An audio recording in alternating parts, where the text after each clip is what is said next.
Oh, hello, everybody, and welcome to another episode of whatever we're going to talk about tonight. And it could be literally anything, but we've got a very special guest on tonight, which Hayden and I are genuinely excited about.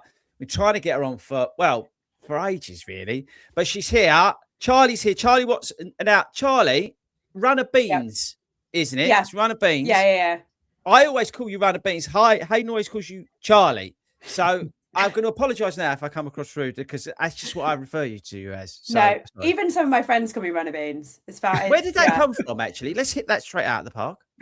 So it was years and years ago. I was trying to get into blogging and actually journalism, really, and started a blog to showcase my writing and wanted to write about running and about food.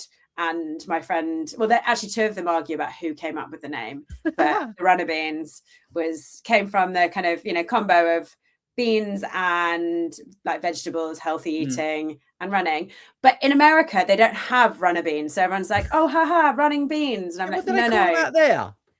I think they're just like green beans or green something. Beans, I suppose. Yeah. Maybe they just don't grow there.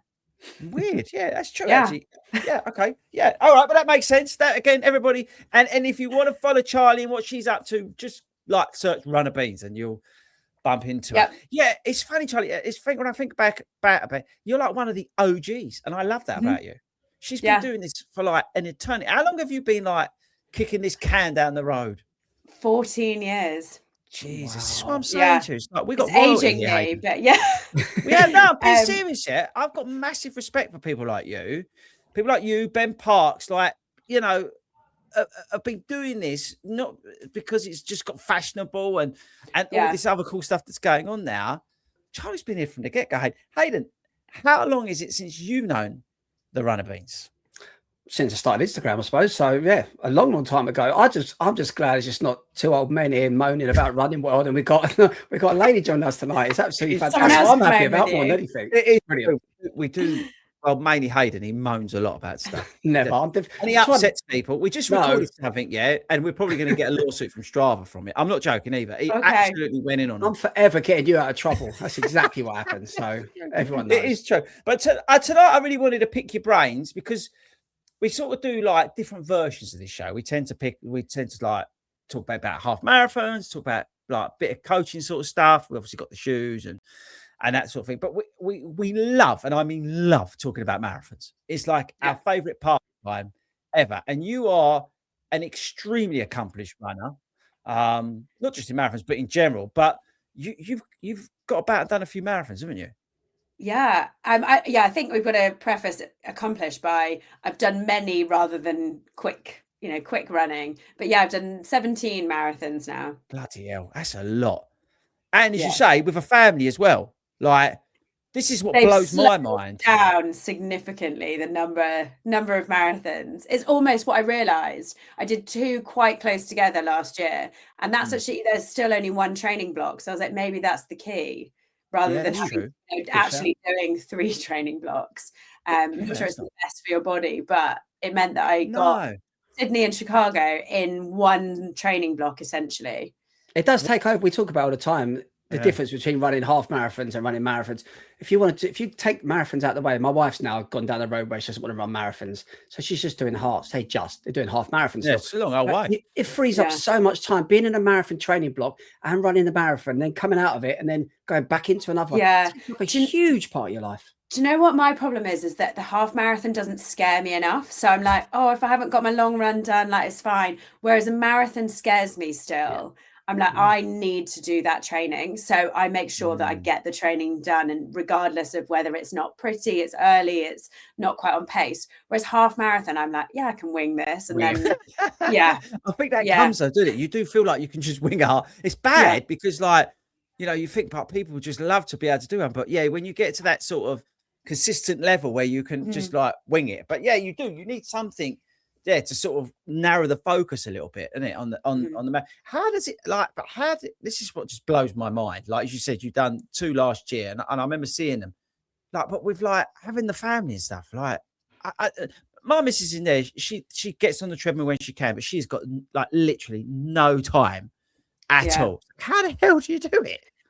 Yeah, a lot of treadmill runs. I've got a gym that has childcare. My mum lives close by and is helpful. My husband is a lot, but it also means that he's back like midweek randomly. Buggy running, yeah. Oh yeah, the old buggy running challenge. Yeah, it's my youngest is now 6 months, so he's just old enough to start buggy running, and I've barely run outside, I would say, all winter because of that. I've had to do it at on the treadmill, or I've had to do it in the evening, so I've then still gone to the treadmill even if I could have gone outside when it was dark and miserable. So yeah, I'm excited to get a lot more buggy miles outside this summer. Can I just ask a question about the buggy miles as well? So if let's just say you're in a training block and you're week 10 and this Sunday you've got 16 miles to do and you realise you can't get the childcare, so you think, would you literally just be as easy as thinking, I can't get childcare, so sod it, I'm taking the buggy out? Or would you make other plans? There's no way my 3-year-old would sit in the buggy for that long. He will just about do a full park run, but he knows when he's getting out to run the finish with me. Right. So nice. I can do, like, with a big bribe, maybe 6 miles with my 3-year-old. And that's probably like him watching YouTube in the buggy, and then we're going for like cake afterwards. Sweet. But yeah, I would just have to rearrange my schedule and do it on the treadmill, or like, I know that this is maybe frowned upon, but we are so willing to get babysitters to go out like drinking or go out for dinner. I've just tried to change my mindset and be like, actually, this is my me time. Maybe I can meet up with friends or go and do a race. And if I have to get a babysitter to do that, I think that's a good investment. That's a cool in way like my health and well-being. That is a really cool way of looking at it. And again, actually, go back to, I'll just say on the buggy thing, it just blows my mind at Parkrun. You guys and girls who do that, and some of them are like proper rapid as well. There's a guy at Gunpowder. He's an absolute machine on that thing. I don't know how you do it, especially going up the hills as well. It's just yeah. Luckily, most of the ones around me are pretty flat. But yeah, and I think, I mean, that's a whole different topic that I sort of don't want to go down today, or maybe we do. But wrap it up. The buggy runners, the stick that we get from Parkrun of people getting annoyed, like, you wouldn't believe the comments that I get when I like overtake people or that are trying to get past, and I'm just like, yeah, Charlie, I just think we need to be safe. People need to be safer and realize that parkrun is not a race. And if you want to get around me, either start in front of me or run faster. Like, that's literally. This is turning into one of our uncensored podcasts. No, this is where I'm sitting. I'm like, I'm so excited to talk about it. It's like just a proper going into neurodivergent mode. It's like, Charlie, we are going to record an uncensored version of the podcast coming out, like we just did, yeah. And we pick subjects that basically we're not there to upset people, but for us, it's a touchy subject. What you just spoke about is going to be a large block of that. So I'm going to rebook you after this. We'll come back in and talk about that because it's along those lines. Okay, it's a bit, as you say, the parkrun lot they're a sensitive bunch. Yes. So, but it's a good one to do. As I say, right, we'll book you for that. Lovely. Okay. Talk yourself into another pod. Sorry, mate. Perfect. Okay, but we'll move away from that. We'll navigate out of that. Yeah. We'll come back to it another day. Yeah, I want to get back to the majors. Yeah. To say it is my favourite pastime. Talk about them, not doing them. So you was in Sydney and you was in New York. Have you? So you're 6-star. 7. There you go. Yeah. What do you think about the 9-star? For me, I'm really excited about it. It's something that is a challenge. It excites me. It drives me to want to run more marathons. I'm like, I am not at a place right now where I'm training for a pace or like a certain time. So just running, like, no offense, I'm sure it is beautiful and lovely, but my local marathon is Abingdon.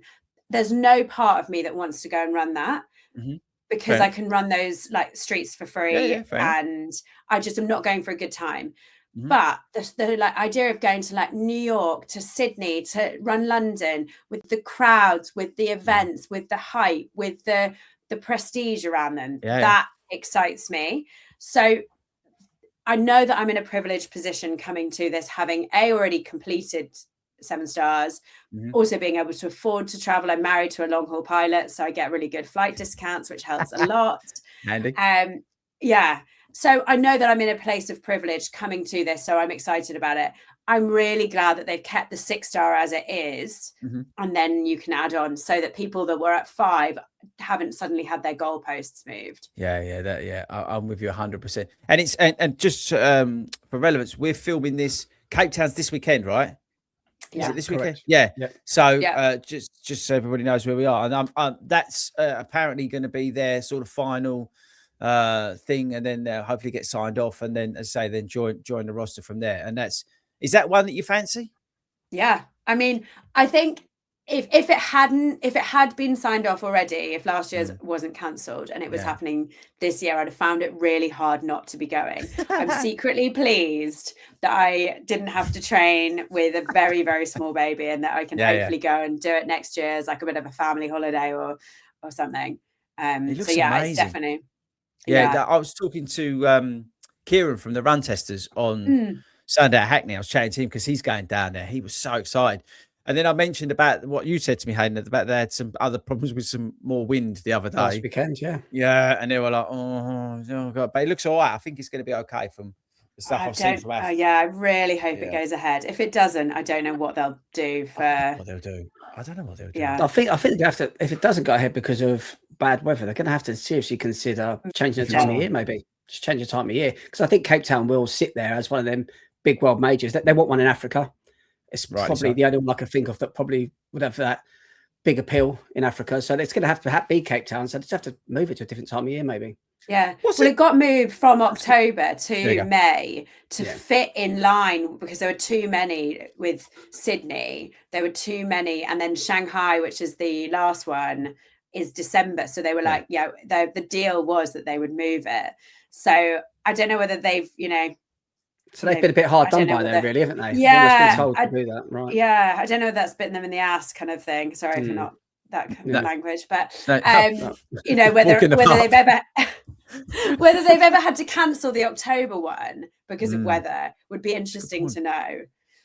Or whether by being kind of forced into this May date, whether that's actually hindering their the performance of not only the elites, but also the everyday runners that are going there for, spending a lot of money to go and hopefully run a good time. Yeah. And whether that's going to impact it. Is a curveball, because you mentioned October. We did a podcast the other day and we were talking about the fact that there's there's a hole in the calendar, we feel, in the UK for a big marathon in the autumn. Like, we're really lucky that we've got, obviously, London, being London, and Manchester gets sold out. And I've long said about Manchester moving to October, but I kind of I get it, because I just love, I've been up there and stuff like that, and I want to do it. So I kind of get why it's there in the calendar, and obviously and things like that, and for the demand. But I just think with the popularity of it, like we were saying about Liverpool, wouldn't it be amazing, like a city like Liverpool or somewhere like that in October? Now, don't get me wrong, we wasn't being disrespectful to York or Chester or, and I've done York and it was fantastic, and, got Loch Ness and stuff.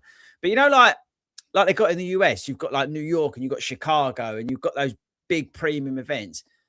Manchester's obviously a big one, but I just think there's like a gap in our calendar, because you say we're all hunting and we're going off on these massive adventures, which is great. But I don't know. I was just you've got the three biggest UK marathons a week after week, aren't they? In April, you've got Brighton, London, Manchester. Yeah, and then Edinburgh's even in May. May, and then you've got Newport, and they're all kind of back to back, aren't they? Even Belfast as well. They're all still stacked up right in that April, May. Yeah. Well, a little plug for Abingdon then. Yeah, obviously not the biggest, but it's fast. It's in October. Yeah, I've got clients running it. We deliberately picked it out because it's fast. It's at the right time of year. Yeah. Don't necessarily have the money to go to like Amsterdam, Chicago, whatever. But yeah, we were just saying there's a. Have you done Amsterdam? No, not yet. Oh, we're all going in October. Nice. There's a half marathon and a full. I did it like a few years ago, and the start's in like this big like Amsterdam. What is it? The Olympic Park. Sorry, and it's just like a massive rave at 7 o'clock in the morning. You're like, have I just stepped out of a club into another club? It's brilliant. It's so hard to explain, but it's like a nightclub. See, this is the thing. Like, I know it's not a major, but I would just find it really hard to get hyped up on a little, like, you know, without that, the investment in the big race starts, the big branded like excitement. And I think that's partly for me because, again, like, I'm not going for that time. It's not all, the most important thing isn't the course, the route, the profile. It's about the support. It's about the activations. It's about the whole weekend for me. Which, so I think like it's really great that races like Amsterdam, like Valencia are becoming these big destination goal races for people. Copenhagen, they're like, you know, they're really popular. They're not quite majors, but they are ballots, a lot of them now, because they're so popular. Like Copenhagen and Valencia are both ballots now. So I think we're almost, when you're talking about the majors, that's one level. Then you've got this sort of second level of elite races just below it.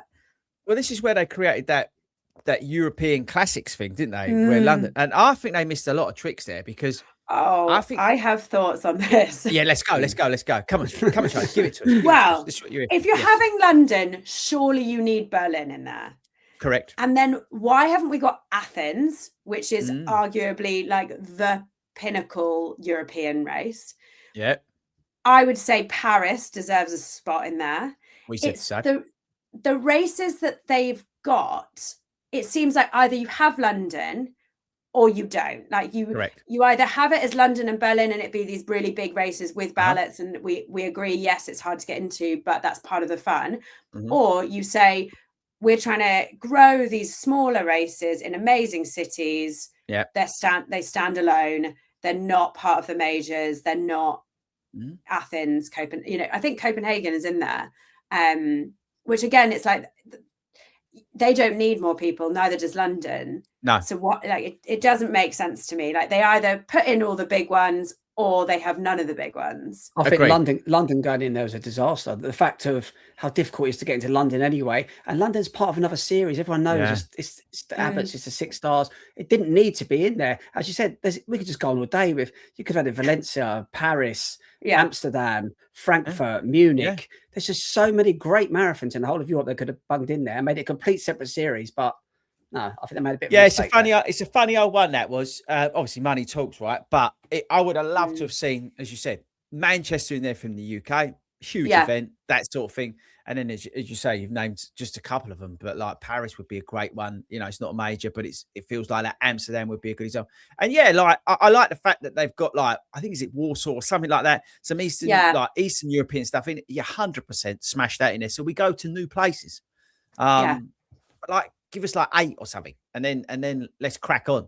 But yeah, I think it's a funny old thing. I like the idea, the concept, but I think it's almost taken out. I suppose the super halves, exactly what the super halves done, didn't they? Really, they went. I wonder. Let's go to different places. I wonder how they look. Whether they looked at that. I'm sure they did. The fact that all of the super half races are now ballots, sellouts, huge events within their own right. I completed the super halves this year, and they were amazing. I had such a good time. And yeah, I just wish that they were, and maybe they're trying to make these races iconic, but they don't have that icon status yet. Like Rome is an amazing city, but I don't hear much about the marathon. The same with Warsaw, the same with kind of Lisbon. Like I did the Lisbon half marathon and it was just quite boring. It was awful. And what year did you do it in? What year did you do it? This year. So the organisation was sorted. And last year was awful. It was the worst one I've ever done. Honestly, he says I moan about things. I don't moan about much, but Lisbon half marathon, as you said, the organisation was awful. And of course, as soon as you went over the bridge, you thought this is good. Then you're up and down like a train track for an hour and back. It was terrible. It was awful. It was very it was disappointing. I was really excited. It was my first time in Lisbon. I was so excited, carb loaded with my pasta de nata, and then just was a bit anticlimactic. Like we ran the bridge. It was a beautiful day. I was looking forward to seeing the sights, and then it was just kind of it is head cool, down actually. a bit. Charlie, when you talk about these things, and Hayden's the same, you can't help but get excited about these races, though. You know what I mean? It is a cool thing that we can do this sort of stuff. Like it's really good for you to do this running malarkey. But then the fact that you can then go and like see the world and do like different stuff, and it's pretty cool, isn't it? Really, when you think about it. I suppose the golfers are the same. They go, but they stay on the course. We're actually in the city, and the golfers seem to go, like my husband's he's in like Scotland and Norfolk, and it's always raining, it seems, when he's golfing. To be fair, my super half journey, I think 4 out of the 6 I had really bad rain out of all 4. No. Copenhagen was awful. It was raining. Was that last year? Yeah. Oh, yeah, Copenhagen it was miserable, but the city still absolutely came out. I was shocked at how many people stood in the rain to cheer us all on, and it was like they had bubbles, and it was really fun. Yeah, so I would say even though it was pouring with rain, it was still great. Whereas I've done some other races that were pouring with rain, and then actually just nobody showed up. Yeah, just miserable. Okay, we'll try and lighten the mood. I've got a couple of things. I've just seen the top. A couple of things. Thoughts on and we'll go quick answer because we could go again. Hayden gets really upset about this. Thoughts on the double London? Oh. No, the women are going to get shafted. The elite women are going to get absolutely shafted. It's going to, what happens with the kids races, correct, with the like shakeouts, with the brand stuff. Whatever day you're on, like what if you're separated from your group? It makes it more expensive for the whole weekend. Just no, I'm not a fan. Totally agree. Although I have got one theory that I thought about the other day that I think they're going to rescue it and they get a little bit of leeway. My biggest criticism was the mini marathon and the mile. What they're going to do with that if they've got a big race on the Saturday? They can't do it on the Friday. But I have a theory that next year they will put it back that week and do it on the bank holiday weekend and do it on the Sunday and the Monday and still have the kids race on the Saturday to alleviate that. That's just something. In May, do you reckon? No, it'd be the last weekend of April, first week. You know, I think it's back May the 2nd, that bank holiday weekend. They do it Sunday and the Monday. But then Charlie's points on the elite, what day does the elite men go, the elite women, the charity runners, the club runners? You have to choose who you want to go support. You're not going to go. Well, I wonder whether they'll put the kids out because obviously we start all out in Greenwich and things like that. I wonder if they'll do the kids like at 9 o'clock and clear them off the track before people come through. So 1989, 1990, 91 and 92, I've done the mini marathon. And that's exactly what we used to do. We used to start at Tower Hill. Yeah. And we used to run the last 5K, last 3.2 miles. We've done it on marathon morning. So you're out and done. That's very cool. I wonder whether security, though, nowadays safeguarding allow that. Yeah. And like, I reckon a lot of runners that will be doing the marathon will have kids. Exactly. Then they're going to say, I don't want to do it on the day that my kids are running because that's my family day out. I think I said to Hayden about this. I personally think this is a dry run for the 50th. I think that's what they're testing. I think that they're going to see what they can get away with in a nice way and stress test it and then go, right, we got that wrong and we cocked that up. But actually for the 50th, we did this because how do you stress test that? Well, we got to give it a go. Let's see what the problems are. And I think you can get away with it for the second time when you brand it as the 50th. I've got a sneaky feeling because that Hugh is just clever. So I'm wondering whether that's something that they're thinking about. I don't know. I've got no. I thought it was that they were, they're back and forth with New York as like, we're the biggest, we're the biggest, we're the biggest. Yeah. That they were just going to be like, one time we are going to we're going to have this 2-day. Regardless of if it's a disaster, they get the title. New York can't come close. New York cannot, I don't think, shut down 2 days in a row. So, they're like, we've done it. Just draw the line under it. But they almost done it on Santa Cruz. They almost done it this year in April. They blew everyone away. They had 2 people run sub-2, and it was seen as one of the greatest marathons ever. They've won. They've all won. Just be grateful for that, and just say, look, I think, no one's running sub-2 at New York. I can tell you that. Never. Never. I think they've got to take egos out of it. They've got to stop all this chasing numbers. We said about it. Go for innovation. Go for cool things that are different. Like we've spoken about this. The expo is just so old fashioned. Like invest your money in that sort of stuff and just make it a really cool experience. We talk about experiences, remove that Friday nights, runs, whatever they is for 45 quid. And tell everyone, again, you appreciate this is going to cause problems, but maybe take a friend to parkrun. It's free. Take a friend, encourage and give parkrun money to get volunteers for that day or whatever. I don't know. But look a bit outside the box and sort of chasing these numbers and these headlines. Yes, it's going to raise a what's it load of money for charity. That's brilliant. But charge everyone at 250 quid that year if you get into the ballot, and take the 100 quid extra and give that to a pool of charities. And then you go, Bob's Your Uncle is 5 million quid. Have some of that. You know, it can be done different ways, but I think I just worry that they're doing this, as you say, for ego and for the wrong reasons, maybe. I don't know. Again, I love London Marathon, love the marathon events. They're just all heroes, amount of money. But yeah, I'm a bit like you. And I think we said this, we're purists. And like Charlie, because you've been doing this, as I said, for 14 years, I think you're hardcore purist and I respect that a lot. No, I do. Yeah, London was my first marathon. Like it's such a special, like it's my home city. I grew up in London. And I just worry that it will take the sparkle off. Agreed. By doing this 2 days. And like the elite races, you know, London is one of the few places where the women get the beginning, you know, they get their moment. Yes, and 100%. That I think will get taken away if it's on, you know, they're not going to let the men not do the main day, because that's where the world records are broken. And I'm with you 100%, 100% on it.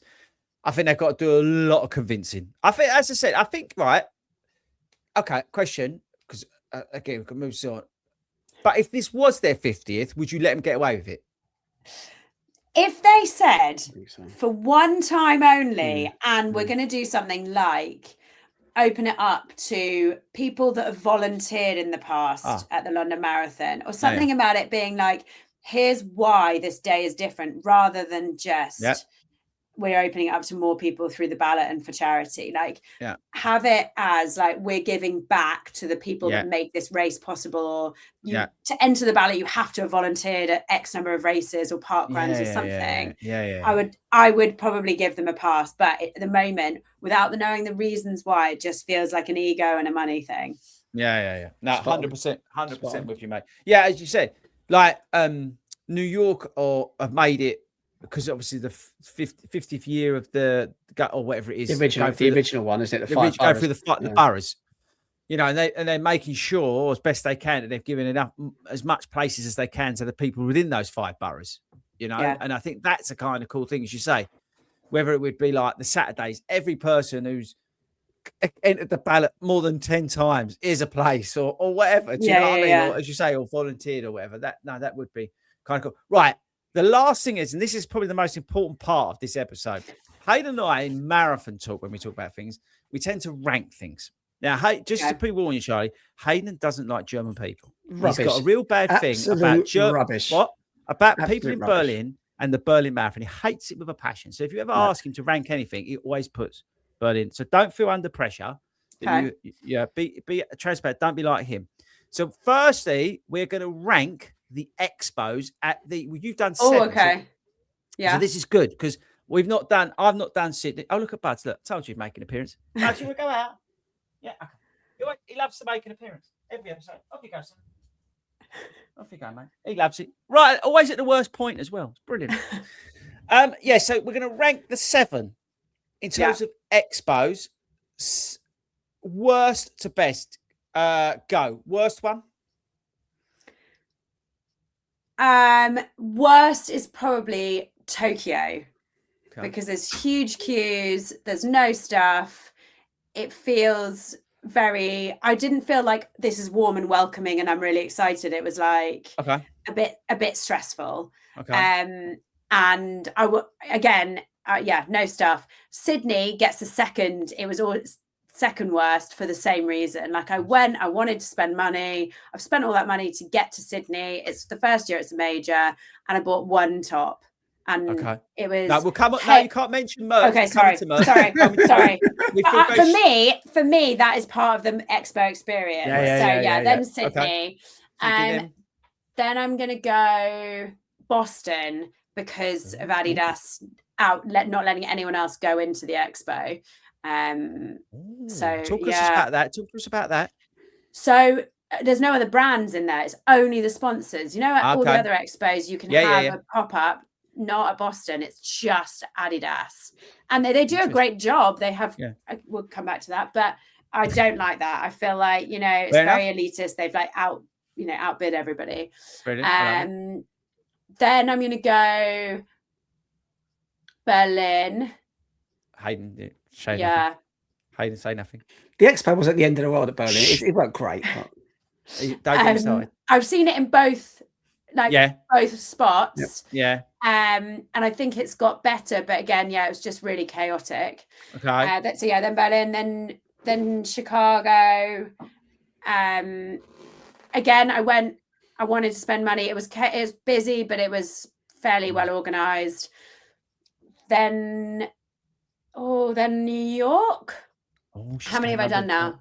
You've got London and New York left. London top. I'm going to do London top because I like they're like experts panels. There's so many brands. I feel like I that's the one I've been to the most often. And I think New Balance do a great job of like making it exciting. There's photo opportunities. Chicago gets bonus points for having really good photo ops. So maybe Chicago and New York is like, you know, I've worked the New York City Expo like 3 years in a row, and it's really fun. So maybe that's, you know, Okay, that's interesting. I can't remember how we ranked them. Hey, we'd have to go back. I went New York top. I think I went Chicago. New York top. London, again, it's lucky because I've done it so many times. London's good sounds awkward, but to get in and get out if you want to. But this year, but I think if you've come in from out of town, at least it's a spectacle. There's a lot of stuff going on there. But this year, did you go this year? I did, yeah. Thoughts? This year I did do a bit of a get in, get out, because I wasn't running it. I think there's a difference. If you're going, not running it, it's less exciting. Whereas if you're collecting your bib and getting the photos and getting, you know, it's more exciting. And I don't know whether New York comes and Chicago, because they're more exciting because it's not your home race that you do every year. Yeah, that's true. Yeah, it's like the bias of like, oh my gosh, we're in New York and this is yeah. No, that's fair enough. That's fair enough. Yeah, no, okay, I'll take that. Yeah, I thought London was lacking a little bit this year in terms of certain brands. It was noticeable. Yeah, but I think there was more outside this year. Correct. That's what we said. Yeah, like New Balance doing their huge activation. Every brand had something outside. So I guess if you're trying to be like, where are we spending our budget? If people are not going to be stopping at your expo booth, but they are more likely to be shopping around, you know, walking up and down Oxford Street or whatever, like, then that's probably a better bang for your buck than paying London 100%. Marathon events for a stand. 100%. I'll never forget, a market manager at one of the leading brands said to me, "FORDY, why do I want to spend 25 large in there when I want people running in my shoes out there?" Makes sense, right? Makes sense. So, and it gets them into your store where you've got all of your merch. Yeah. Versus like you can have a few things that we've got to ship and pay other people to stand to tell you about at the expo. Yeah, it makes sense. Okay. We'll rush through these. I don't want to keep you any longer. Merch. But I'm going to just quickly put over here super half merch. I absolutely tore them a new one the other day because Hayden was really excited about it because he gets excited about the super half. I've got no interest. I went on their website, and to say that it was an upgraded Etsy store was unfair to Etsy. It was embarrassing. No, but you're talking about just super halves. That's like compared it to the Abbott stuff. You've got to compare the individual race merch. I was talking to you and your super half mates. How would you rate the super half merch out of 10? Be honest. 2. Yes. £5 for a key ring. It's absolutely Yeah, okay. But I think Abbott World Marathon Majors have improved significantly over the years. I would have rated them probably also a 2, like 5 years ago. I was like, when I became a 6-star finisher in 2018, there was nothing. Like I literally couldn't buy anything. And, you know, I can't Nah, buy my it's medal wicked every stuff. day. I just, it's Wicked got stuff. better and better every year, definitely. Although one criticism, and they do now though, if you go to their stall, you can't get 6-star finisher stuff. It's all 7. If you buy something like the gloves with the locations on the fingers, they've always got Sydney in there as well. So if you're a 6-star finisher, it's a little bit harsh, but it's just a little criticism of them. Okay, I think you're going down again. Right, go back. Ranking the merch same way as the expos. Yeah. Can I do it by brand? Recent time? No, it's got to be. We do it by race. Okay. So Hayden obviously puts Berlin last. No, I didn't. You're completely wrong. Tokyo was last. There's no merch there. There's nothing there. So, yeah, same drill again. Rank the merch, and you can use this year or last year's or when you got it, whatever, however you want to do it. What's going in last place? Tokyo again. Yeah, it's terrible stuff, isn't it? Yeah. It's Asics, I'm really sorry. You did great shoes, but you drop the ball on the race merch every time. 100%. I don't understand. 100%. Sydney is next for the same reason. Both Asics races, and it's like, come on. Yeah, come on, dudes. Yeah, yeah. I'm with you. Yes, I put those 2. I didn't love this year's Chicago merch, so that's going next. Oh no, it was awful. The red t-shirt. It was awful. Bright red, bright yellow, bright green. It was like primary colors. Yeah, horrible. Nike, I think, you know, they've spent a fortune on designers. I'm really surprised they just got that so wrong. Yeah. Then I'm actually going to go Boston this year. Like again, it was just a bit boring. Yeah, sorry. I like it. I know we like it. We like I it. do like Boston. Then okay, so I would say then London this year. Yeah. Didn't love it. I would say New York and Berlin. They had some really nice stuff. I mean, obviously, you're in your pink and your blue. The races that get the pink and blues and correct. I'm with you. Works well. I think Berlin did a really great job this year, and they didn't date any of their merch. So if you've ever run the Berlin Marathon, you can go and get Berlin Marathon stuff, which I think is a no-brainer. It means that it can be sold afterwards. You don't have to have run that year to buy it. It just makes sense. I think they did a great job. And then I think New Balance in New York. They did their New York State of Mind t-shirt 2 years ago that I was just like, I wish I was running this. I would absolutely buy this. Can I just ask Charlie one quick question? I know you'd have asked Chris, but can I just ask you? It's not me. I'm not. I can't hear any children, so I think. All right. I'd love to know, Charlie. You, mate. How do you feel about how many times you run Boston? Twice. And what colours did you have the years you run it? Oh, good question. I had blue with like plaster pink. Yep. On the jacket. It was a nice blue jacket, was the 1 year, and then it was the red and black jacket, which I did not buy. So I'm trying to get to, do you think it's wrong? Are you disappointed the fact you haven't got the traditional blue and yellow jacket at Boston? Which they had this year, luckily enough, randomly. It's annoying.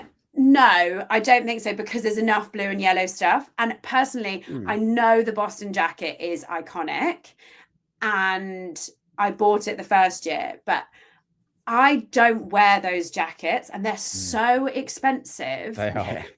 For me, I would rather buy more running kit that I'm going to wear and go and, you know, get the long sleeves, get the t-shirts, get the shorts.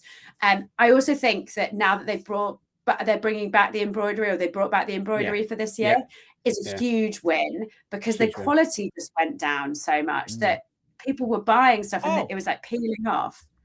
I've got to tell you something. You just remind me. I'm coming back to Boston jackets, but again, neurodivergent brain, do deal with it. I've got the New Balance for London half tights. Yeah. Both pairs, the stuff's fallen off of them. You know, that's bad. It's such, and don't forget, people are paying like 65 quid for that stuff. I'm lucky, yeah.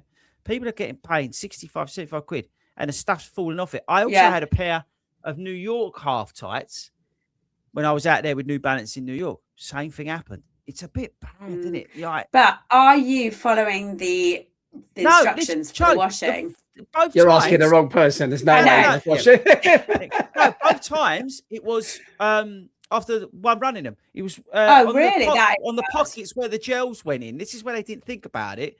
They put thin vinyl on there. As soon as you put 2 gels in there, it moves in a stretched way and yeah. it comes off. It's not that stretchy vinyl. It's a real shame because obviously the London stuff is really like I really like the stuff that they did this year. I absolutely love the rhubarb and custard shoes. I wore them myself. Really great. You know, the socks, all that sort of stuff. You say anything with the pink and that not in it. I love it. But I was really disappointed by the quality of New Balance stuff. And as you say, people are paying big money. The premium for having London Marathon stamps on it, and it's that's why you're buying it. Yeah, exactly. Yeah, it's just no. I ran no. Go back to Boston. I think you've answered it. We spoke about this. I'm somebody who puts Boston on a pedestal, right? Because I'm trying to qualify for it. It's like my ultimate goal is to do Boston Marathon, but qualify for it unless I get into the Abbott ballot. Lovely, but no, I want to qualify for it. Okay, and even I think if I got that Abbott thing, I'd still be on that quest to get the time. But what I don't want to do is bowl up to Boston. All right, Mr. Boston, BAA, and I rock into the store and they go, "Oh, here's a lovely salmon and orange jacket." I'd go nuclear. What I wouldn't mind doing, I appreciate it's expensive, but they went there, FORDY, look, $25 more. Over here, you can still get the yellow and blue with the embroidery, but you've got to pay $25 more, $30 more. That for me, because it's the pinnacle of what I want to achieve, I'd happily pay that. Yeah. Does that make sense to you? 100%. I would do the same. And it's interesting what you're saying, like, even if you got the Abbott. So yeah, I've been controversially very lucky that I've run it with brands when I've run it. Yeah. That's still my goal, is to get a Boston qualifying time. And yeah, absolutely. Like the year that I eventually get back and do that, I'll probably, whatever the jacket, be like, I'm buying this and wearing it with pride.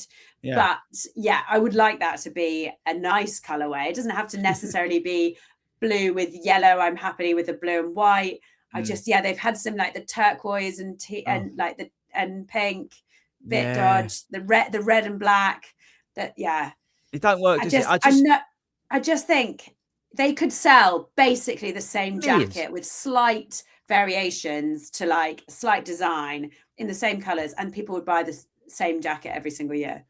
I just get that. I say to Hayden, like where I run around in London in the day, and you travel and you see people with that jacket on or with the yellow and blue, and they're running around, and you just give them a bit of a nod of acknowledgement. You know what? Fair play. Do you know what I mean? That's a proper flex, but it's warranted. Do you know what I mean? It's like, I see you and I appreciate that. Do you know what I mean? It's like, fair play. My husband's pet peeve is people turning up to a marathon in full other marathon kit. Because he's like, we know that you're a runner, and he'll say it so loudly. He's like, we know that you're a runner. You don't need to have the Berlin shoes, this and the backpack. Anyway, so this year for London, I was going to the expo, and I went to go and look for my London Marathon backpack from a few years ago to be like, just in case, people need to know I've run it before. And 100%. The mice had eaten through it, and so he was like, that serves you right for trying to wear that to the expo this year. I think it's a hero move to rock it out. I think you should. I think it's absolutely the one we don't understand. I said this to him when we did our sort of London debrief. Was I was sitting in that pink wave thing, waiting nervously to start. And there's people coming in their finishers t-shirts to start. Yeah. Nuts. Where are you on that? Nuts. No, it's a no. The finishers t-shirt or even just the London, like I personally wouldn't wear the kit from the race until after it. Like the stuff that I bought at the expo, I still wouldn't probably wear until post-race, because like even though it doesn't say finisher, it's assuming that you're running it and you're going to finish it. But it's interesting in like New York.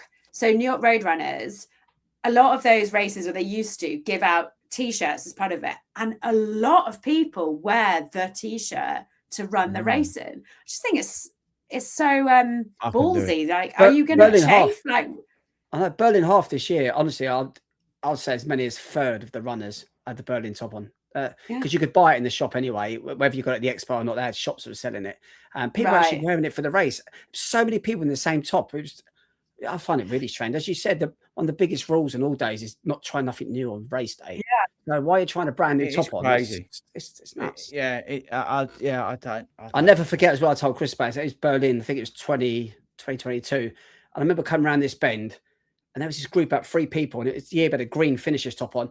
Yeah, they all 3 of them had Berlin Marathon finishers t-shirts on, cheering. It was on the side, and they were clapping. They all had finishers top. I didn't get it. It just doesn't make sense to me at all. Really each to their own. Crack on. Right, last ranking thing. Go out of a bang. Rank the races. Now I did this to Hayden on the finish line after he got his 6th start at New York. We was together, and I put him under pressure. Then, obviously, he put Berlin last. So where are you going? Worst to best. Let's go. Oh. What's coming? It's not necessarily worse. That makes sense. That's a bad race. Just the one you least preferred. But it's about everything, Charlie. It's not just like, it's okay. So we are talking about everything. Yeah.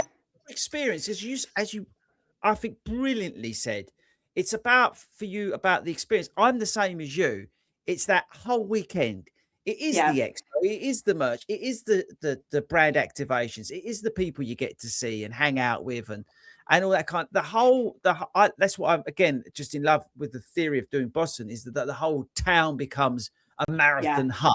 That sort of feed of running comes into your blood. You can't help but enjoy the people on the plane celebrating you for doing this run and all that kind of stuff. It gives you goosebumps. So I'm with you. So that is what I want you to rate out of each run. Worst. Okay. So I feel like I need to caveat. So I was going to, it obviously so much depends on how your day goes as well. If you have like an amazing race, then that race immediately shoots up the kind of like list. So until this year, I would have put, or until 2025, I would have put Chicago bottom because I know, because I've had really bad races there.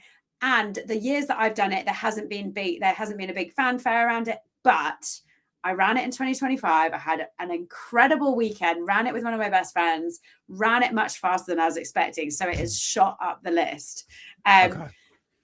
So just to caveat that. I'm with you. Okay.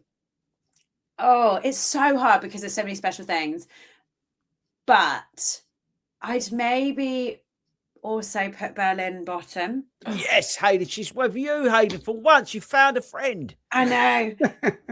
Yeah, I just, again, like I've had really fun days, but there's something about it. Maybe I need to go and have a good time. So and it was my PB for a lot of time. So because Sydney and Tokyo sit just above that, because I think they both have a big room to improve. Tokyo only isn't bottom because it was so exciting to be somewhere so different. Like I'd never been to Japan. I'd never been to anywhere like that before. So running through Tokyo, I was like, this is incredible. But there's not many people supporting. It's quite strict and stressful in terms of what you're allowed to bring into the start, finish, where you're allowed to throw things on the floor, where the loos are, what drinks are on course. I found that aspect quite stressful, and I got my 6th star there, and they weren't as excited as I wanted them to be. There was not really anyone around. Like it was, it was a bit of a shame. So I'd put Tokyo next, then Sydney, because it's an incredible course, but there's big bits where they're lacking support. And pet peeve, there's bits where I watched people cut the course because there's no barriers, there's literally like cones. So people were cutting the course. Yeah, because there's big out and backs in parks with no spectators. There was 2 places where I watched multiple people. Did they not? At various points. People used to do it at Chicago. So the bit as you come to mile 20, 21, 22, you go up on the grass. People come down the other side, and people at one point were cutting across. So they ended up putting that timing mat right at the top. So you have to go around. And now there's like spectators there. There's barriers. There's I can't believe that. It's obvious. Whereas this you do one step. You could step to the side, pretend you're tying your shoe, wait for that group of people to go, and no one would even know. Other than how much are we talking about cutting out? How much of the course? 3 miles. Yeah. Oh, really? Yeah. That's stupid. That is that I think they've got to work on that. Yeah. Wow. it's also really mean where there's a hill right at the end. It's at like, kilometer 40 or something. It's horrendous. But and then the expo, I just thought we queued to get in. We were there at the beginning.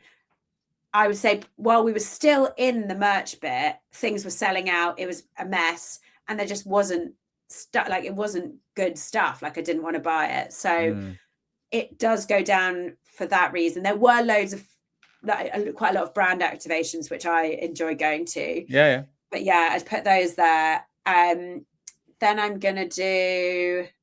Oh, again, this might be controversial. Then I'm gonna do Boston. She's not a fan, is she, Hayden? I am a big fan. I am a huge fan of Boston, but there are also parts where it's quiet on the course. Okay. Like because of the way it is, it's not as quiet. But I would say Chicago, London, New York. There are no parts without spectators. Yeah, that's fair. And I draw the energy from the crowd. So I think that, where it lulls in some of these other races, that's where my energy starts to go down. And I find I like to run actually these majors without music because I want to take it all in. So yeah, for me, I really like the crowd. So that's why those three are top. I'd say I'd probably put it, I'm going to go New York top, London, Chicago. For a long time, London was my very top. And I think that's just personal experience. It's my home race. There's people I went to school with. There's my parents. Like, hopefully one day I'll run it and like my boys can be there. Brilliant. And the race day logistics, I can be at home and then, get to the race. So it's tough, isn't it, to beat that? But I just think for me, the majors are so special because of all that hype. And I could rearrange it and be like, this one is top because of my XYZ. Or yes, exactly. And like they're just special in my opinion. I can't even remember what we ranked now. I've got a soft spot. I've done Chicago 4 years. He loves Chicago. He does love Chicago. I've done 4 years in a row. There's something about Chicago that I think it's the only one. You say about all the others they do have it. Actually, London has improved there. There's a point where London, the first mile or so, was a little bit quiet. And Chicago is always known as the one where from the very, very soon as you cross the start line, it's just nuts. I love Chicago. New York, the crowds, I don't think can be beaten. But for me, sometimes that could be a little overwhelming. Right on top, at one point, there was all on top of you like it was a Tour de France. I was like, yeah, this is really full on. But they're incredible. They're incredible, the crowds there. I think, just knowing that, like, so for me, if I get overwhelmed, I'll just go into the middle of the course so that then you can, like, people aren't shouting your name so much and you can sort of just head down. But you're so famous. This is the problem. Everyone knows you. So this is the thing. Run the beans. Let's go. What have you got for the rest of the year, just to finish on? Not a lot in at the moment, to be honest. Trying to negotiate with my husband of what weekends he's golfing and what weekends I can go and do stuff. Fingers crossed, I'm going to do an autumn marathon, but haven't signed up for anything yet. We're all heading to Amsterdam and we're all heading to New York. Okay, well, I'll be in New York, but not running. I'm going to be there cheering and working the expo. Oh, brilliant. Yeah, there we go. It's Halloween, so I'm taking my 3-year-old before then. So my 4-year-old my toddler is obsessed with Halloween, and obviously the Americans just do it bigger and better. So, I think this is the first time ever the actual New York Marathon has actually encompassed Halloween as well. It's really early. It's basically end of October. Normally it's about the 3rd, 4th, or 5th November. It's really early.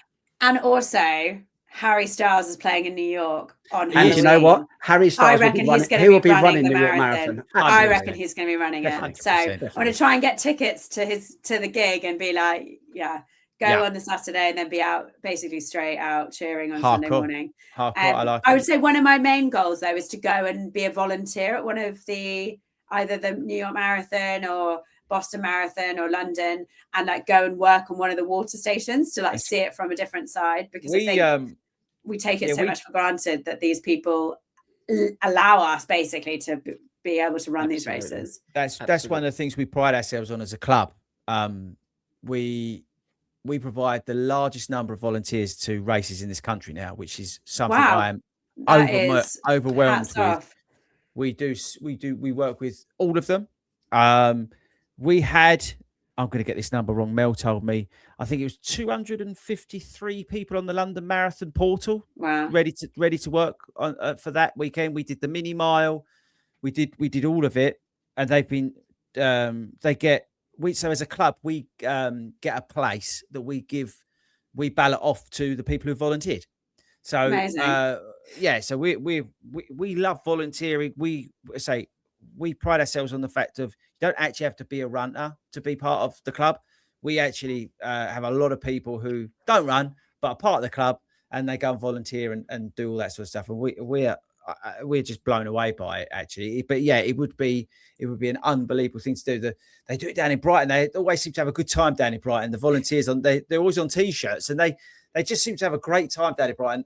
London, they were on the trucks again. And what's cool about that is that, and that's finishes on this story, but is that the stories you hear from the volunteers of people who are like genuinely really nervous ahead of the London Marathon, and they'll go over, and our guys and others, but they will talk to those people, and just having that person, like a normal person, just to talk to, like Hayley, you know it better than me. Like the stories we hear about these people, like it's unbelievable. As you say, that side of things needs to be spoken about more. Celebrate, and rewarded as well. We did a little video about it on the channel, like, but just to show off what these guys. We gave a camera to Paige and we sent him down to Brighton. But it's just, as you say, they can't happen without these people. Yeah. The volunteers. But I didn't hear once Hackney Half Marathon this weekend thank the volunteers. No, I didn't. Just to put that out there, like they were thanking the sponsors, they were thanking everybody else on the stage, and they didn't thank the volunteers. Now we have volunteers out on the course, as I said to you, we've got volunteers all the races, but it wasn't just us; it was other clubs as well. I think that again, like people like us, we do appreciate that, but hopefully that newer generation that are coming through, we need to push that younger generation. Into volunteering. But Charlie, my daughter, we were lucky enough. My wife ran Boston last year, and it was a six-star race. Oh, amazing! And by pure luck, my 18-year-old daughter came out there and she volunteered on the Abbott stall, giving out the 6-star medals. So, oh my gosh, that's amazing! Gave her mum a 6-star medal, and it was like, that's unbelievable. Special. That was proper special at the Boston Marathon. Like, wow, that is amazing. That's what it does for you. That is the beauty of it. We moan about it, but we love it. Okay, Charlie, thank you so much. Genuinely, I've really enjoyed it. I just think it's great. Firstly, it's been nice to have someone not moan about the Berlin Marathon. Maybe. I do want to get you back on to moan about not moan. Have a serious conversation about parkrun, because I think that'd be awesome. I'd love that. Yeah, that could get us into trouble. But yeah, no, honestly, mate, thanks so much. Again, tell everybody where they can find you, please. Just so everybody, if they don't know. I'm at the Runner Beans on Instagram. I'm therunnerbeans.com online. I started a YouTube, or started back up my YouTube, which is Runner Beans. Just go find it. The Runner Beans. Come find me. Brilliant stuff. Thanks very much, mate. We appreciate you. Hayden, thanks very much as well.